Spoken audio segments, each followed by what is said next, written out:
Dear students, next lecture हमारा thermochemistry का, और इसमें हम डिस्कस कर रहे हैं Hess's law of constant heat summation. और इसका की आइडिया क्या है, टोटल एंथैल्पी चेंज जो टोटल आपके पास निकलेगी ना रिएक्शन में इज़ द सेम, वही रहनी है, बदलनी नहीं है, regardless of the path way taken. आप रास्ता जो मर्ज़ी इख्तियार करें, सिंगल स्टेप में चले जाएं प्रोडक्ट की तरफ या मोर देन वन स्टेप्स में चले जाएं, कोई डिफरेंस नहीं होगा। जो डेल्टा एच रिएक्शन का होगा सेम रहेगा। हैसेस द स्टेटमेंट इसकी क्या है, the total enthalpy change of a reaction is the same regardless of the pathway taken as long as the initial and final conditions are identical। ये initial और final कौन है? इनिशियल है हमारा रिएक्टेंट और फाइनल कौन है? हमारा प्रोडक्ट। फिजिकल स्टेट का भी डिफरेंस हो सकता है, और या it states the total enthalpy change in a chemical reaction is independent of the route, रास्ते से कोई ताल्लुक नहीं है, by which the chemical reaction take place as long as the initial and final conditions are the same। इब्तदाई और आखिरी मंजिलें आपकी सेम हैं, पाथवे डिफरेंट भी है, रास्ता डिफरेंट भी है, एक स्टेप वाला है, कई स्टेप वाला है, कोई फ़र्क नहीं पड़ेगा, डेल्टा सेम रहेगा।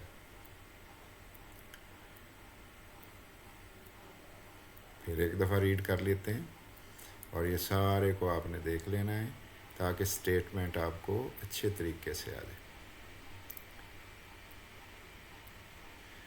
Based on the first law of thermodynamics, energy conservation, energy बना नहीं सकते, डिस्ट्रॉय नहीं कर सकते, ओनली इंटर कन्वर्टिबल, एक दूसरे में तब्दील कर सकते हैं। एप्लीकेशंस ऑफ हैसेस लॉ क्या है? हर वो रिएक्शन जिसकी डायरेक्ट डेल्टा एच मेजरमेंट जो है डिफ़िकल्ट है ना, उसके लिए हैसेस लॉ बेस्ट है, अप्लाई करें और उससे कैलकुलेशन कर लें। फॉर एग्जांपल CCl4, इसका डेल्टा एच फार्मेशन हमें कैलकुलेट ही नहीं हो सकता।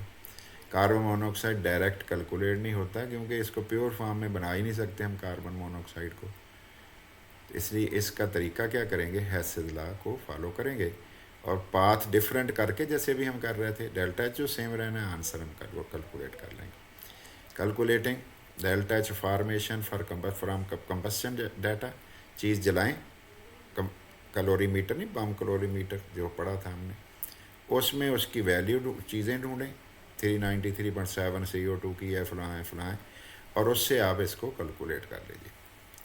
डेल्टा एच ऑफ रिएक्शन आपने ढूंढना है, डेल्टा एच नॉट फार्मेशन से, रिएक्शन का इंथैल्पी चेंज ढूंढनी है फार्मेशन वाली इंथैल्पी चेंजेस से। ये भी अभी देख लेते हैं। कैलकुलेट करना है enthalpy of formation, combustion data को यूज़ करना है, और enthalpy of formation of other substance, उसको नहीं, अदर सब्सटेंसेस को, और इंथैल्पी चेंज ऑफ रिएक्शन ढूंढना है बॉन्ड एनर्जीज़ की मदद से। ये चंद बड़ी बड़ी जो बातें हैं वो मैंने आपके सामने रख दी हैं, तो एक एक करके वन बाय वन इनको डिस्कस कर लेते हैं। ये इंथैल्पी साइकिल है हमारे पास, कहाँ है ये? हमारे पास इनिशियल है, कंडीशन, रिएक्टेंट, ये हमारा प्रोडक्ट है।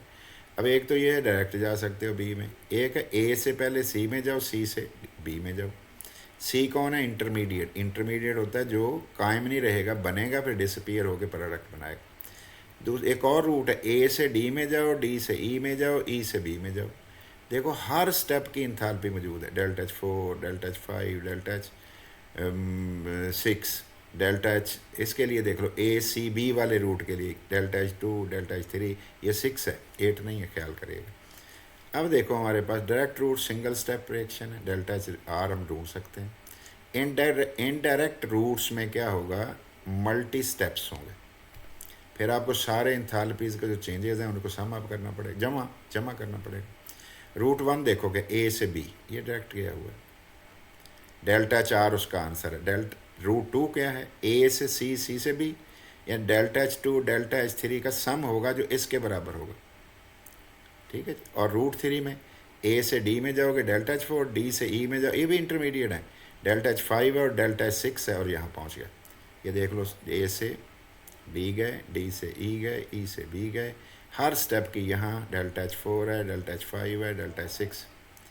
और अगर हम हेसेस लॉ अप्लाई करें रूट 1 के लिए, delta H are, delta H 2 और 3 को इकट्ठा करोगे, ये दोनों इकट्ठोगे इसके बराबर। और अगर आप इधर से होके जाते हो तो ये आंसर डेल्टा एच आर जो है इसका और डेल्टा एच 6 का सम होगा। तो जनरली क्या बनेगा, delta H R is equal to summation of enthalpy changes in direct routes वाले। टाइप ऑफ कैलकुलेशन जो हमने करनी है, तो पहला काम हम ये करते हैं कि कार्बन मोनोऑक्साइड की हीट ऑफ फॉर्मेशन पता कर लेते हैं कंबस्शन डाटा से। ग्रेफाइट जला दिया है, ज़ाहिर O2 में जलाया होगा तो CO2 हीट मेजर कर लिए बाम कैलोरीमीटर से। CO को आग लगाई है, ब्लू फ्लेम से जलेगी, CO2 बनेगी, वो भी पता कर लिए। और कार्बन ग्रेफाइट हाफ O2 अगर होता CO बनना था, इसका हमें नहीं पता लग रहा, डेल्टा एच हमने फाइंड आउट करना है। तो क्या करना चाहिए, डेल्टा एच, ये डेल्टा एच 1 मेन रिएक्शन है ना, मेन, ये इक्वल होना चाहिए इसके और इसके, ऐसे ही है। तो ये हमने delta H 1 delta H 2 equal होना चाहिए। अब हम ये पता करना चाह रहे हैं डेल्टा एच फॉर्मेशन, इसकी वैल्यू हमारे पास है, कहाँ है, डेल्टा एच 1 की वैल्यू ये पड़ी है 393 पॉइंट, ये देखिए, और डेल्टा एच 2 की वैल्यू भी हमारे पास पड़ी है। तो ज़ाहिर है इसको कैलकुलेट करने को मसला थोड़ी है, फिर फॉर्मेशन करना है, इसकी वैल्यू को आप मैनेज करो। Delta H 1 minus delta H 2, यहाँ माइनस वैल्यू में है 393 पॉइंट, और ये माइनस सेंटर में अलग आ गया, अंदर में माइनस, ये प्लस हो गया, तो ये बन गया। ज़ाहिर है माइनस वाली वैल्यू बड़ी होगी, प्लस वाली छोटी होगी, तो माइनस में ही आएगा ना। एक्सोथर्मिक है, ये क्या, heat of enthalpy of formation of carbon monoxide. इसी तरह से अगर आप CO से नेक्स्ट मूव करते हो तो फिर क्या होगा, enthalpy of reaction from enthalpy of formation हम कह रहे थे अभी। ये हमारे पास एक एग्जांपल आ गया, इथीन में HCl डाला है, इथाइल क्लोराइड बना। आपकी टेक्स्ट जो है वो दे रही है इंथैल्पी ऑफ फॉर्मेशन दे रही है, इसकी enthalpy of formation of HCl की दे रही है, और enthalpy of formation ethyl chloride की भी दे रही है, साइन भी लगा के दे रही।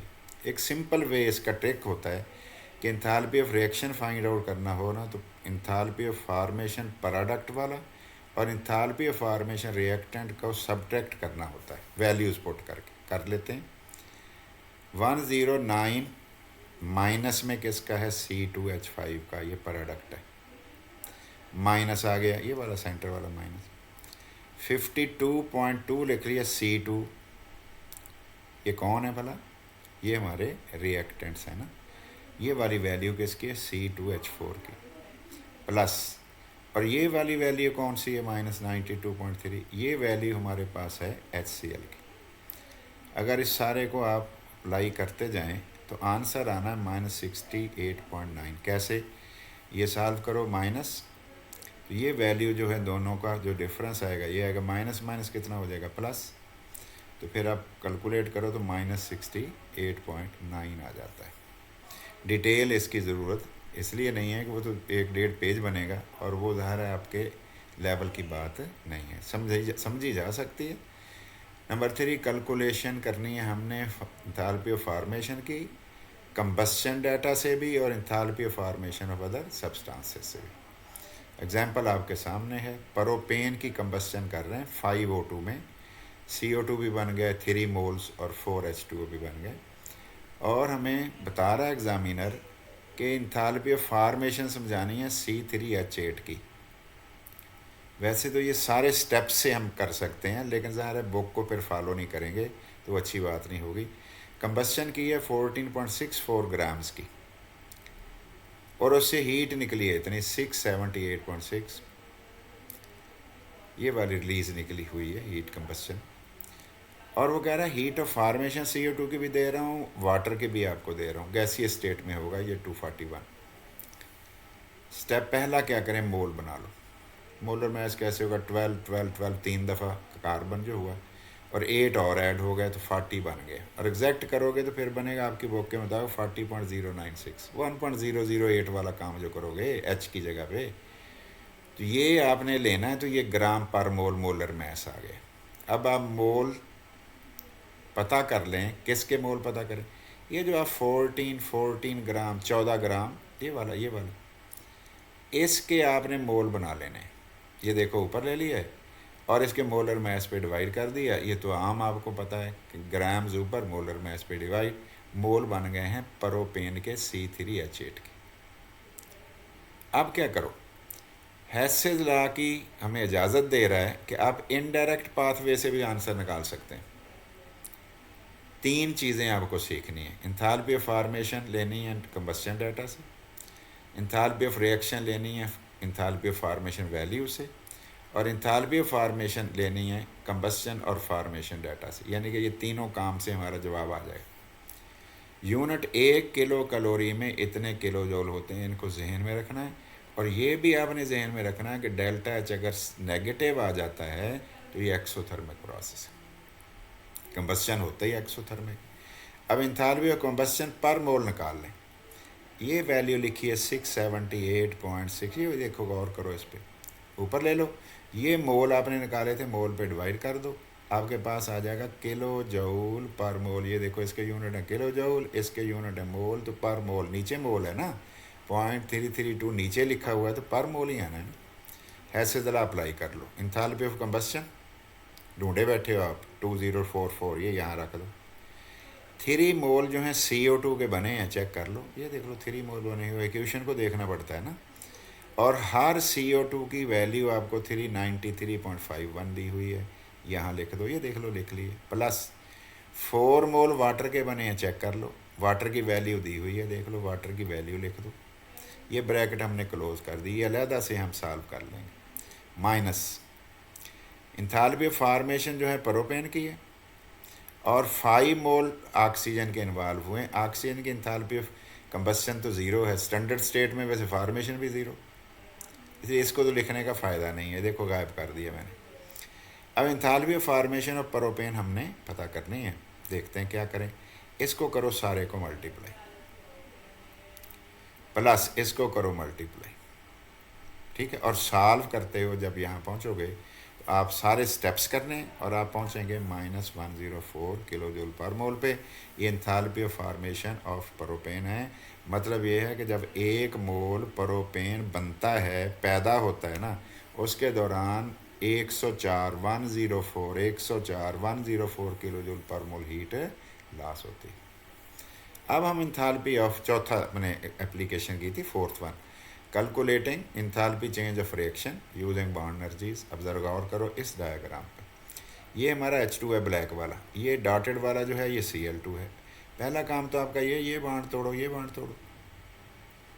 अगर इनकी बॉन्ड एनर्जीज अवेलेबल हैं तो हम एक बॉन्ड ये तोड़ना है, एक ये तोड़ना है, जो दोनों की बॉन्ड एनर्जीज होगी ऐड कर देंगे। अब यहाँ पहुँच जाएंगे, वो ऐड करोगे ये आंसर आएगा। अब देखना, अभी कैलकुलेट करेंगे हम।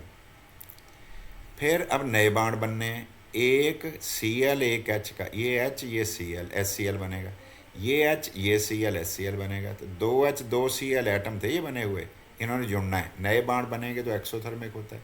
आपने पढ़ा bond breaking is endothermic and bond formation is exothermic. उसकी वैल्यू दी हुई होगी आपको, तो 2 बॉन्ड बने हैं HCl के, तो आपको दोनों की बॉन्ड एनर्जी दी होगी, तो प्रोडक्ट की बॉन्ड एनर्जी निकाल लें। यहाँ पहुँच गया। अब ये बताओ, ये वैल्यू आपने चलो 600 कह लेते हैं, 600 रुपये दिए थे, और आपने 862 रुपये वापस आपको मिले हैं, आपको ज़्यादा मिले हैं ना, तो इसका माइनस में साइन आएगा, -184। ये आएगा 2 मॉलिक्यूल्स के लिए, आपने एक में बताना होता है, तो इसका हाफ ना हो जाएगा। 2 HCl के लिए तो इतना हो गया ना इंथैल्पी ऑफ रिएक्शन, इसका एक का क्या होगा, आधा। चेक कर लेते हैं, गौर करें। बॉन्ड एनर्जी क्या होती है, energy required to break 1 mole of bonds. ऐसे ही है हेसेज लॉ एप्लीकेशन कैसे करनी है आपने, break all bonds in reactants, वो फिर बॉन्ड जो बनने हैं प्रोडक्ट में वो, फिर आपने बॉन्ड ब्रोकन टोटल उनकी एनर्जीज़ को सम अप करना है, बॉन्ड जो बनने उनकी एनर्जीज़ को भी सम अप करना है। ऐसे ही करोगे ना, सम अप हो गया, फिर steps to calculate enthalpy of reaction using bond energies. तो आपको ये काम करने हैं, पहले तो ये सोचो बॉन्ड टूटे कौन, बने कौन, फिर ये देखना है कि उनके बॉन्ड की जो एनर्जीज़ हैं उनको सम अप करके देखो कितनी टोटल एनर्जी अब्ज़ॉर्ब हुई। जैसे अभी हम कर रहे थे, ये अब्ज़ॉर्ब हुई, ऐसे कह रहे थे ना अब्ज़ॉर्ब हुई है। और ये वाली एनर्जी है टोटल रिलीज हुई है, तो डिफरेंस निकालना कौन सा मुश्किल काम है। एंथैल्पी ऑफ रिएक्शन है summation of bound energy of reactant minus sum of bound energy of products, आपका आंसर आ जाएगा। आप एग्जाम्पल हम चेक करते हैं कि ऐसा है भी या नहीं। ये HCl वाला मसला आ गया, चेक करें। इधर एक H2 में एक बाउंड है, Cl2 में एक बाउंड है, तो देख लो H2 की एनर्जी निकाली 436 और एक Cl2 की 242, प्लस प्लस हैं, दोनों को ऐड कर लेना है। ये देख लो ऐड कर लिए। अब दो बाउंड बने हैं आपके पास HCl के, तो एक की एनर्जी है 431। बाउंड बनने में क्या होता है, हीट निकलती है ना, इवाल्व होती है, तो ये माइनस में होंगे दोनों, लेकिन कर लो कैलकुलेट 862। अब हीट ऑफ रिएक्शन ढूंढना है तो क्या करना चाहिए, 678 प्लस में था, 862 जो लॉस हुई थी, रिलीज़ हुई थी, इवाल्व हुई थी, वो 862 थी, 184 है, ये 2 मोल के लिए है। आप 1 मोल के लिए कैलकुलेट करना चाहें तो आधा कर दोगे ना, 2 पे तकसीम कर दोगे ना, 2 पे डिवाइड कर दोगे ना, तो आपके पास आंसर आ जाए। Thank you very much.